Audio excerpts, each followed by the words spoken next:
Welcome back to my car cave. I've got my second 2024 F1 car from Spark. This time it is the Aston Martin Aramco F1 Team AMR24 from the Saudi Arabian Grand Prix, as driven by Fernando Alonso.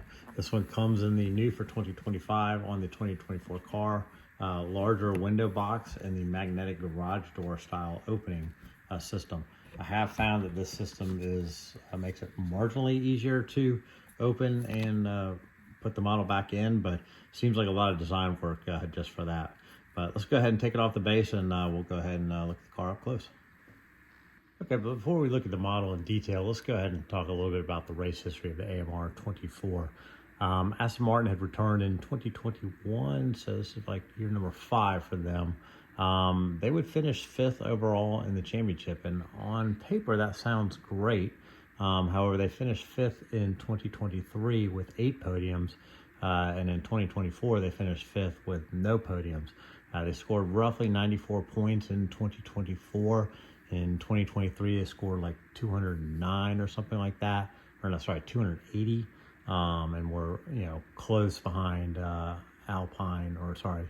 Mercedes for 4th place, whereas in 2024 they were 5th, but they were 300 odd points behind Mercedes. So I would say it definitely felt like a negative year. I mean, there was a lot of excitement when Fernando showed up in 2023, scored all those podiums, and everybody was hoping for a win. And 2024 just felt like they were going through the motions, and actually I was frankly quite surprised that they finished 5th overall when I think back on how dismal the year felt.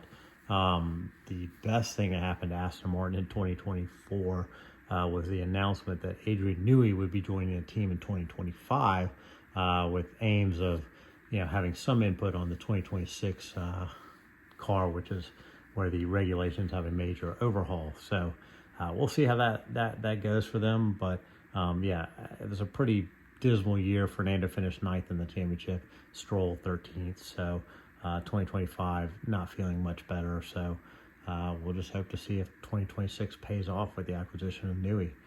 Let's go ahead and get into the details of this car. Okay, now let's go over the details of this car. Again, this is a Spark resin model, so I'm not going to spend too much time talking about the same stuff. Let's just go over some highlights. Lots of nice carbon fiber decaling.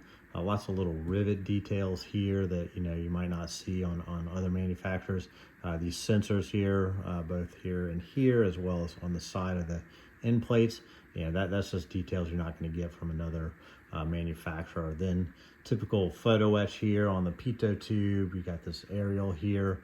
You have a nice little brace or stabilizer brace there, and then you probably can't see it, but there's 2 black ones either side of the exhaust back here, little photo etch parts, as well as this nice exhaust outlet or tube back here. Then inside the cockpit you get the seat belts are photo etched. Although the seat belt is not fabric, it is definitely maybe it's plastic or something. It's not attached to the driver, it's not a decal. And then on the helmet you get the typical Spark tinted visor. Now I was super excited in the last video because on the Albon car they had the kind of reflective visor that I really love that Mini Champs does. But when you look at this car, it is from the Saudi Arabian Grand Prix, which was a night race, and Fernando is not wearing a reflective glass or visor at that race, so it is accurate for the race, and hopefully they'll make a race where he wore a reflective visor later.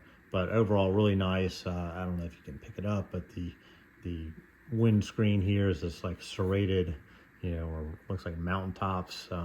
Looks really great. Nice little detail there. Overall, I think the tires are pretty good. The wheels are really nice. As always, I think this the marking is a little too thick here.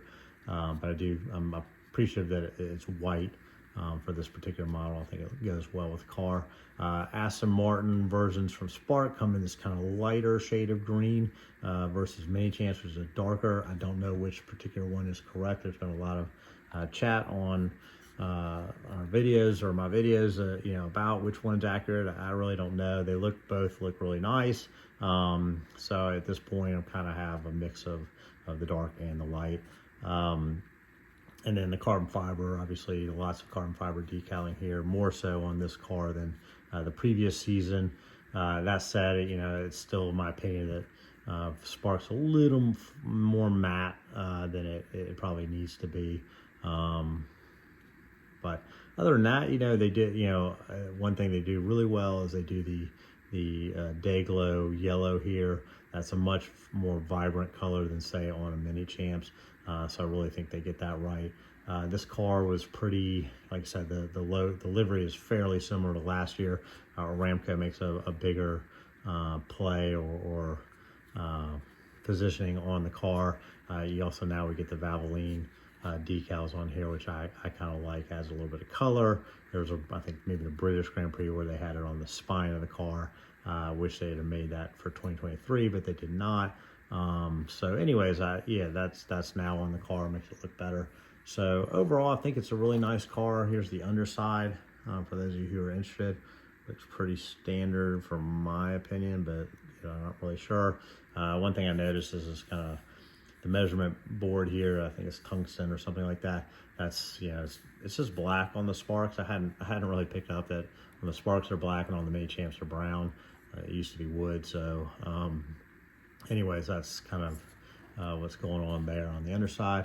This car came to me clean, unlike the previous car, so that was kind of nice. It seems like that was an anomaly. However, I do have a broken suspension bit, but no big deal. I can just glue that, and then aerodynamically, not a whole lot going on. This spine's kind of different.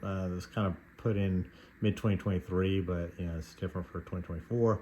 They kind of have more of the tabletop design, similar to McLaren here. They've kind of gone away from the Canon for the 2024 season. So, that's one big change. And then this downwash area, it's a lot squarer than the other one. The other one was more rounded. I thought more attractively executed, but when you're designing F1 cars to get fast, I don't think the goal is really to be attractive, it's to be functional. It does have this little bulb here in the bodywork, which maybe there's a tube or an exhaust header, something like that, that's causing that bodywork to need to be bulged out there. Anyways, I think it's a great looking, good looking car. Huge undercut here. I mean, it's just massive, but they're all getting that way. And probably the narrowest radiator entry I think I've seen. Huge underbite, bigger. They were already kind of running an underbite in 2023, but a massive one here for 2024. Really just narrow radiator entry. It's unbelievable how narrow these are, and you got to think that the radiator is just kind of here or taking up the majority of this spot. So it's probably massive. It's just taking up all this, and it's just at such a steep angle. And then all the engines back here. But anyways, overall, very nice car. That's my quick review of the AMR24. I'll have some new cars soon.